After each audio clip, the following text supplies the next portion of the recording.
അപ്പോസ്തലനായ പൗലോസ് തീത്തോസിന് എഴുതിയ ലേഖനം. നമ്മുടെ രക്ഷിതാവായ ദൈവത്തിൻ്റെ കൽപ്പന പ്രകാരം എന്നെ ഫലമേൽപ്പിച്ച പ്രസംഗത്താൽ തക്ക സമയത്ത് തൻ്റെ വചനം വെളിപ്പെടുത്തിയ ഭോഷ്കില്ലാത്ത ദൈവം സകല കാലത്തിനു മുൻപേ വാഗ്ദത്തം ചെയ്ത നിത്യജീവൻ്റെ പ്രത്യാശ ഹേതുവായി തൻ്റെ വൃതന്മാരുടെ വിശ്വാസത്തിനും ഭക്തിക്കനുസാരമായ സത്യത്തിൻ്റെ പരിജ്ഞാനത്തിനുമായി ദൈവത്തിൻ്റെ ദാസനും യേശുക്രിസ്തുവിൻ്റെ അപ്പോസ്തലനുമായ പൗലോസ് പൊതുവിശ്വാസത്തിൽ നിജപുത്രനായ തീത്തോസിന് എഴുതുന്നത്. പിതാവായ ദൈവത്തിങ്കൽ നിന്നും നമ്മുടെ രക്ഷിതാവായ ക്രിസ്തു യേശുവിങ്കൽ നിന്നും നിനക്ക് കൃപയും സമാധാനവും ഉണ്ടാകട്ടെ. ഞാൻ ക്രൊത്തയിൽ നിന്നെ വിട്ടേച്ചു പോന്നത് ശേഷിച്ച കാര്യങ്ങളെ ക്രമത്തിലാക്കേണ്ടതിനും ഞാൻ നിന്നോട് ആജ്ഞാപിച്ചതുപോലെ പട്ടണം തോറും മൂപ്പന്മാരെ ആക്കി വയ്ക്കേണ്ടതിനും തന്നെ. മൂപ്പൻ കുറ്റമില്ലാത്തവനും ഏകഭാര്യയുള്ളവനും ദുർനടപ്പിൻ്റെ ശ്രുതിയോ അനുസരണക്കേടോ ഇല്ലാത്ത വിശ്വാസികളായ മക്കളുള്ളവനുമായിരിക്കണം. അധ്യക്ഷൻ ദൈവത്തിൻ്റെ ഗ്രഹവിചാരകനാകയാൽ അനന്യനായിരിക്കണം. തന്നിഷ്ടകാരനും കോപിയും മദ്യപ്രിയനും തല്ലുകാരനും ദുർലഭമോഹിയും ആകരുത്.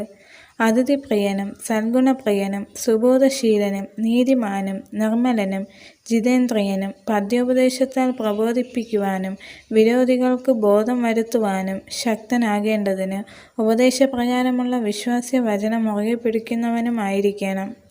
വ്രതവാചാലന്മാരും മനോവഞ്ചകന്മാരുമായി വഴങ്ങാത്തവരായ പലരുമുണ്ടല്ലോ. വിശേഷാൽ പരിച്ഛേദനക്കാർ തന്നെ. അവരുടെ വായി അടയ്ക്കേണ്ടതാകുന്നു. അവർ ദുരാദായം വിചാരിച്ച് അരുതാത്തത് ഉപദേശിച്ചുകൊണ്ട് കുടുംബങ്ങളെ മുഴുവനും മറച്ചു കളയുന്നു. ക്രൊത്തർ സർവ്വതാ അസത്യവാദികളും ദുഷ്ടജന്തുക്കളും മടിയന്മാരായ പെരുവയറന്മാരും അത്രേ എന്ന് അവരിൽ ഒരുവൻ, അവരുടെ ഒരു വിദ്വാൻ തന്നെ പറഞ്ഞിരിക്കുന്നു. ഈ സാക്ഷ്യം നേര് തന്നെ. അത് നിമിത്തം അവർ വിശ്വാസത്തിൽ ആരോഗ്യമുള്ളവരായി തീരേണ്ടതിനും യഹൂദ കഥകളെയും സത്യം വിട്ടകലുന്ന മനുഷ്യരുടെ കൽപ്പനകളെയും ശ്രദ്ധിക്കാതിരിക്കേണ്ടതിനും അവരെ കഠിനമായി ശാസിക്കാം. ശുദ്ധിയുള്ളവർക്ക് എല്ലാം ശുദ്ധം തന്നെ, എന്നാൽ മലിനന്മാർക്കും അവിശ്വാസികൾക്കും ഒന്നും ശുദ്ധമല്ല. അവരുടെ ചിത്തവും മനസാക്ഷിയും മലിനമായി തീർന്നിരിക്കുന്നു. അവർ ദൈവത്തെ അറിയുന്നു എന്ന് പറയുന്നുവെങ്കിലും പ്രവൃത്തികളാൽ അവനെ നിഷേധിക്കുന്നു. അവർ അറിയിക്കാത്തവരും അനുസരണം കെട്ടവരും ഏതൊരു നല്ല കാര്യത്തിനും കൊള്ളരുതാത്തവരുമാകുന്നു.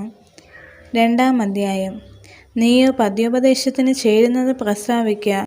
വൃദ്ധന്മാർ നർമ്മദരും ഗൗരവം സുബോധം എന്നിവ ഉള്ളവരും വിശ്വാസത്തിലും സ്നേഹത്തിലും സഹിഷ്ണുതയിലും ആരോഗ്യമുള്ളവരുമായിരിക്കണമെന്നും വൃദ്ധസ്ത്രീകളും അങ്ങനെ തന്നെ നടപ്പിൽ പവിത്രരും ഏഷണി പറയാത്തവരും വീടിന് അടിമപ്പെടാത്തവരുമായിരിക്കണമെന്നും ദൈവവചനം ദുഷിക്കപ്പെടാതിരിക്കേണ്ടതിന് യൗവനക്കാരികളെ ഭർത്തൃപ്രിയരും പുത്രപ്രിയരും സുബോധവും പാതിവൃത്യമുള്ളവരും ഭർത്താക്കന്മാർക്ക് കീഴ്പ്പെടുന്നവരും ആയിരിക്കുവാൻ ശീലിപ്പിക്കേണ്ടതിന് നന്മ ഉപദേശിക്കുന്നവരുമായിരിക്കണമെന്നും പ്രബോധിപ്പിക്കുക.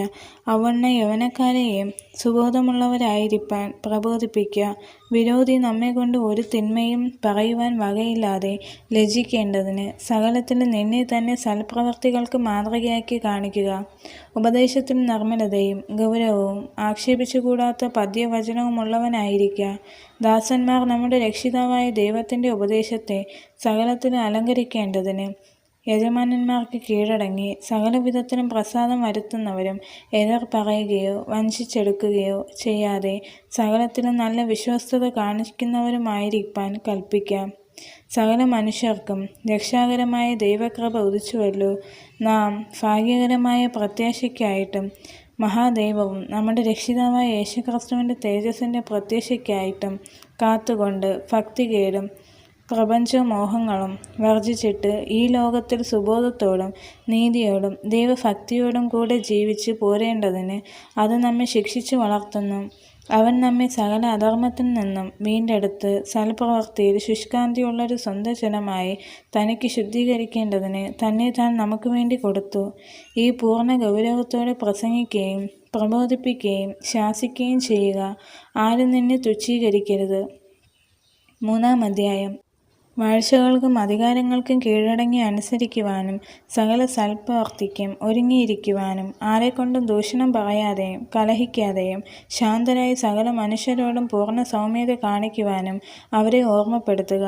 മുമ്പേ നാമും ബുദ്ധികെട്ടവരും അനുസരണമില്ലാത്തവരും വഴിതെറ്റി നടക്കുന്നവരും നാനാമോഹങ്ങളും ഭോഗങ്ങൾക്കും അധീനരും ഈർഷ്യയിലും അസൂയയിലും കാലം കഴിക്കുന്നവരും ദോഷിതരും അന്യോന്യം പകയ്ക്കുന്നവരുമായിരുന്നുവല്ലോ.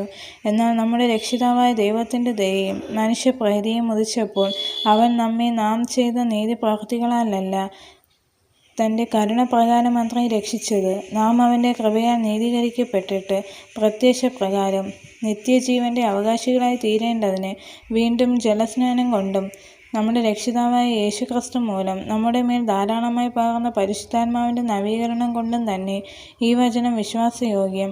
ദൈവത്തിൽ വിശ്വസിച്ചവർ സൽപ്രവൃത്തികളിൽ ഉത്സാഹികളായിരിക്കുവാൻ കരുതേണ്ടതിന് നീ ഇത് ഉറപ്പിച്ചു പറയണം എന്ന് ഞാൻ ഇച്ഛിക്കുന്നു. ഇത് ശുഭവും മനുഷ്യർക്ക് ഉപകാരവുമാകുന്നു. മൗഢ്യതർക്കവും വംശാവലിയും കലഹവും ന്യായപ്രമാണത്തെക്കുറിച്ചുള്ള വാദവും ഒഴിഞ്ഞു നിൽക്കാം. ഇവ നിഷ്പ്രയോജനവും വ്യർത്ഥവുമല്ലോ. സഭയിൽ ഭിന്നത വരുത്തുന്ന മനുഷ്യനോട് 1-2 വട്ടം ബുദ്ധി പറഞ്ഞ ശേഷം അവനെ ഒഴിവാക്കുക. ഇങ്ങനെയുള്ളവൻ വക്രബുദ്ധിയായി പാപം ചെയ്ത് തന്നെത്താൻ കുറ്റം വിധിച്ചിരിക്കുന്നു എന്ന് നിനക്ക് അറിയാമല്ലോ. ഞാൻ അർത്തോമാസിനെയോ തിഹിക്കോസിനെയോ അങ്ങോട്ട് അയക്കുമ്പോൾ നിക്കോപ്പൊലിസിൽ വന്ന് എന്നോട് ചേരുവാൻ ശ്രമിക്കുക. അവിടെ ഞാൻ ശീതകാലം കഴിക്കുവാൻ നിശ്ചയിച്ചിരിക്കുന്നു. ന്യായശാസ്ത്രിയായ സോനാസിനും അപ്പൊല്ലോസിനും ഒരു മുട്ടും വരാതെ വണ്ണം ഉത്സാഹിച്ച് വഴിയാത്ര അയക്കുക. നമുക്കുള്ളവരും ഫലമില്ലാത്തവർ ആകാതെ അത്യാവശ്യ സംഗതികളിൽ സൽപ്രവൃത്തികൾക്ക് മുമ്പരായിരിക്കുവാൻ പഠിക്കട്ടെ. എന്നോട് കൂടിയുള്ളവർ എല്ലാവരും നിനക്ക് വന്ദനം ചൊല്ലുന്നു. ഞങ്ങളെ വിശ്വാസത്തിൽ സ്നേഹിക്കുന്നവർക്ക് വന്ദനം ചൊല്ലുക. കൃപ നിങ്ങളോട് എല്ലാവരോടും കൂടെ ഇരിക്കുമാറാകട്ടെ. ഈ വചനങ്ങളിൽ ദൈവം എല്ലാവരെയും അനുഗ്രഹിക്കുമാറാകട്ടെ. ആമേൻ.